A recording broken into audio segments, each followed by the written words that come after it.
Assalamualaikum warahmatullahi wabarakatuh. Perkenalkan, nama saya Fitri Ardianingsih, NIM 2019-12157, kelas 4C Akuntansi, mata kuliah pengauditan 1. Di sini saya akan menjelaskan tentang kasus Enron dan GAP Arthur Andersen. Kasus Enron dan GAP Arthur Andersen. Kasus Enron melibatkan kantor akuntansi publik Arthur Andersen. Manajemen Enron telah melakukan window dressing dengan cara menaikkan pendapatannya senilai $600 juta Amerika Serikat dan menyembunyikan utangnya sebesar $1,2 miliar Amerika Serikat dengan teknik off-balance sheet. Auditor Enron, Arthur Andersen, kantor Houston, dipersalahkan karena ikut membantu proses rekayasa laporan keuangan selama bertahun-tahun. Akhirnya pada waktu yang singkat, Enron melaporkan kebangkrutannya kepada otoritas pasar modal. Arthur Andersen juga dipersalahkan karena telah melakukan pemusnahan ribuan surat elektronik dan dokumen lainnya yang berhubungan dengan audit Enron. Perbuatan yang dilakukan oleh Arthur Andersen tidak sesuai dengan Generally Accepted Accounting Principles atau GAAP dan Generally Accepted Auditing Standards atau GAAS. Seharusnya Arthur Andersen bekerja dengan penuh kehati-hatian sehingga informasi keuangan yang telah diauditnya dapat dipercaya tidak mengandung keraguan. Selanjutnya, Enron merupakan perusahaan dari penggabungan antara Internord atau penyalur gas alam melalui pipa dengan Houston Natural Gas. Kedua perusahaan ini bergabung pada tahun 1985. Bisnis inti Enron bergerak dalam industri energi, kemudian melakukan diversifikasi usaha yang sangat luas bahkan sampai pada bidang yang tidak ada kaitannya dengan industri energi. Diversifikasi usaha tersebut antara lain meliputi future transaction, trading komoditi, non-energi, dan kegiatan bisnis keuangan. Kasus Enron mulai terungkap pada bulan Desember tahun 2001 dan terus menggelinding pada tahun 2002 berimplikasi sangat luas terhadap pasar keuangan global yang ditandai dengan menurunnya harga saham secara drastis berbagai bursa efek di belahan dunia, mulai dari Amerika, Eropa, sampai ke Asia. Enron, suatu perusahaan yang menduduki ranking 7 dari 500 perusahaan terkemuka di Amerika Serikat dan merupakan perusahaan energi terbesar di Amerika Serikat, jatuh bangkrut dengan meninggalkan hutang hampir sebesar $31,2 miliar Amerika Serikat. Dalam kasus Enron diketahui terjadinya perilaku moral hazard, di antaranya manipulasi laporan keuangan dengan mencatat keuntungan $600 juta Amerika Serikat, padahal perusahaan mengalami kerugian. Manipulasi keuntungan disebabkan keinginan perusahaan agar saham tetap diminati investor. Kasus memalukan ini konon ikut melibatkan orang dalam Gedung Putih, termasuk Wakil Presiden Amerika Serikat.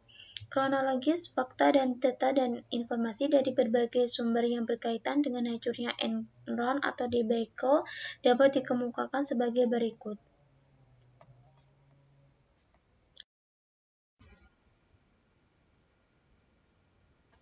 Yang pertama, Board of Director atau Dewan Direktur, Direktur Eksekutif, dan Direktur Non-Eksekutif membiarkan kegiatan-kegiatan bisnis tertentu mengandung unsur konflik kepentingan dan mengizinkan terjadinya transaksi-transaksi berdasarkan informasi yang hanya bisa diakses oleh pihak dalam perusahaan atau insider trading, termasuk praktik akuntansi dan bisnis tidak sehat sebelum hal tersebut terungkap kepada publik.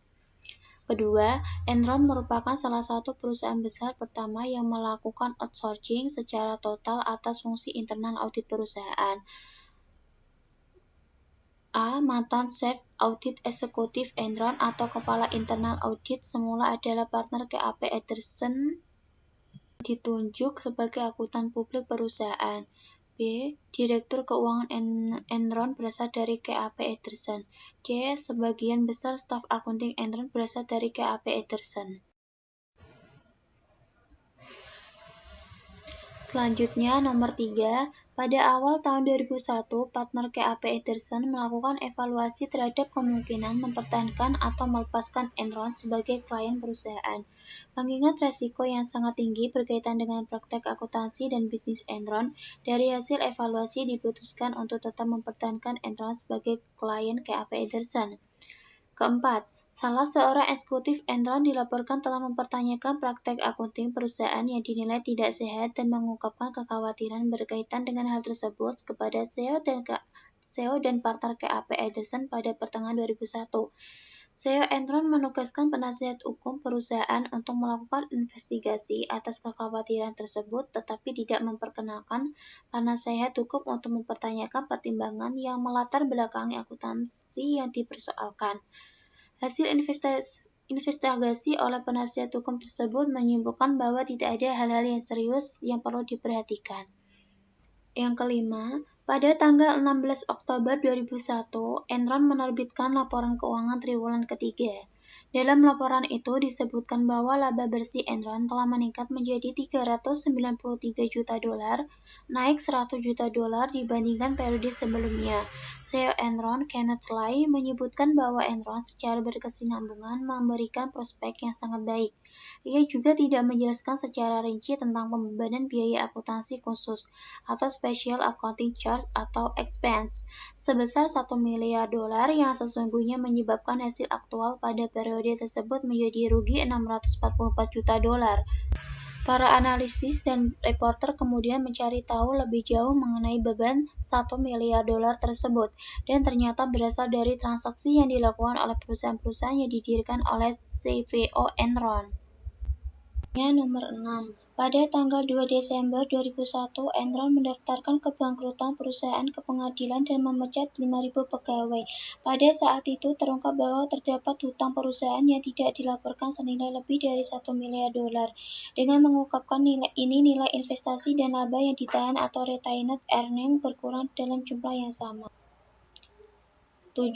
Enron dan KAP Ederson dituduh telah melakukan kriminal dalam bentuk penghancuran dokumen yang berkaitan dengan investigasi atas kebangkrutan Enron atau penghambatan terhadap proses peradilan. Nomor 8. Dana pensiun Enron sebagian besar diinvestasikan dalam bentuk saham Enron. Sementara itu, harga saham Enron terus menurun sampai hampir tidak ada nilainya.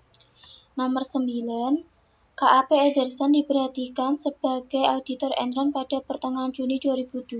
Sementara KAP Ederson menyatakan bahwa penugasan audit oleh Enron telah berakhir pada saat Enron mengajukan proses kebangkrutan pada 2 Desember 2001. Nomor 10. CEO Enron, Kenneth Lai, mengundurkan diri pada tanggal 2 Januari 2002, akan tetapi masih dipertahankan posisinya di Dewan Direktur Perusahaan. Pada tanggal 4 Februari, Mr. Lai mengundurkan diri dari Dewan Direktur Perusahaan.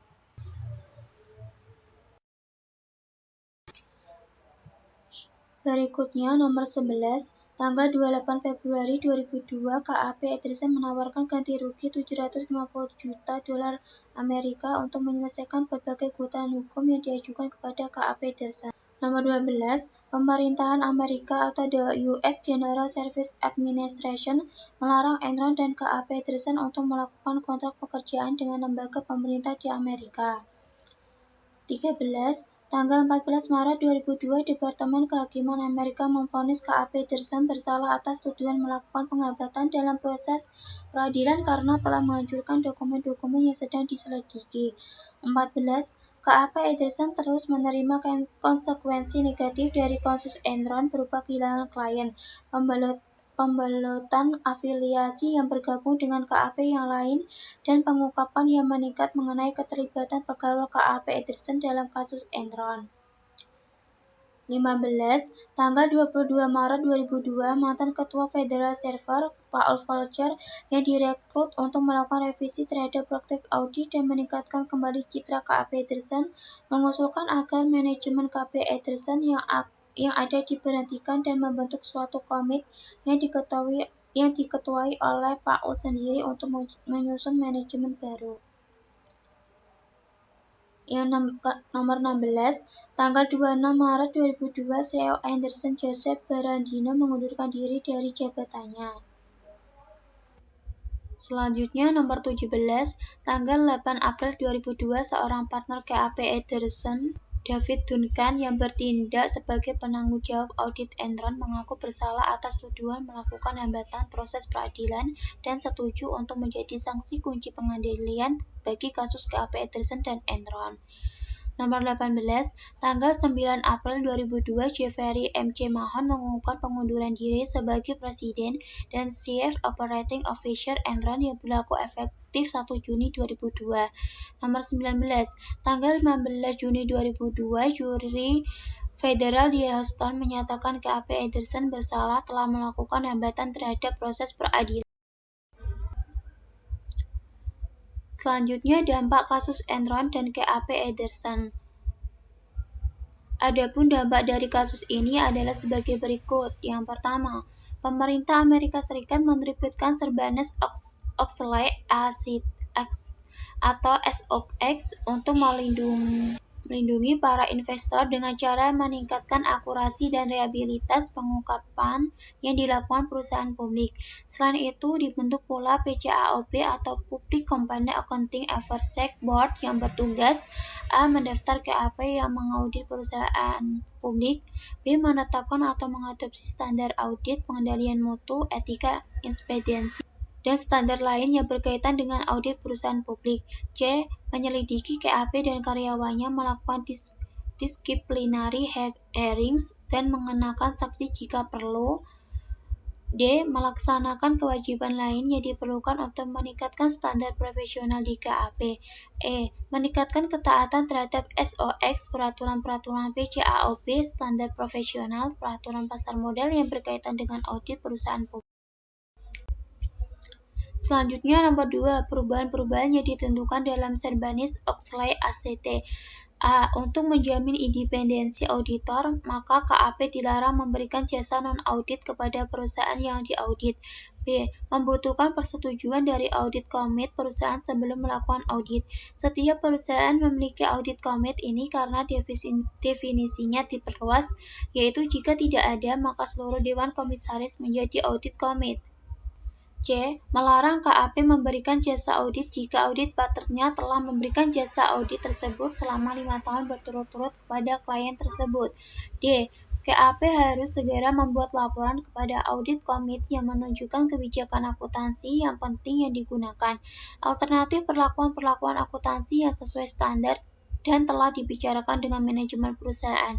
Pemilihannya oleh manajemen dan preferensi auditor.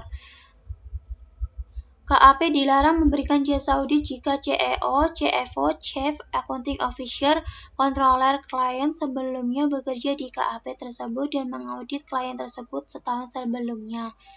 Yang ketiga, SOX melarang pemusnahan atau manipulasi dokumen yang dapat menghalangi investigasi pemerintah kepada perusahaan yang menyatakan bangkrut.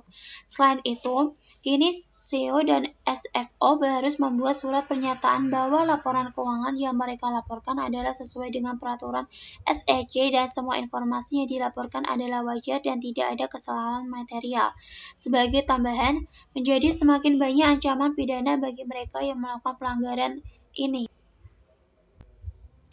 Selanjutnya, keempat, International Federation Accountant atau IFAC pada akhir tahun 2001 merevisi kode etik bagi para akuntan yang bekerja agar menjadi whistleblower sebagai berikut. Para profesional dituntut bukan hanya bersikap profesional dalam kaidah-kaidah aturan profesi saja, tetapi profesional juga dalam menyatakan kebenaran pada saat masyarakat akan dirugikan atau ada tindakan-tindakan perusahaan yang tidak sesuai dengan hukum yang berlaku. Yang kelima, AISPA dan The Big Five KAP di Amerika mendukung inisiatif reform yang melarang KAP untuk menawarkan jasa internal audit dan jasa konsultan lainnya kepada perusahaan yang menjadi klien audit KAP yang bersangkutan. 6.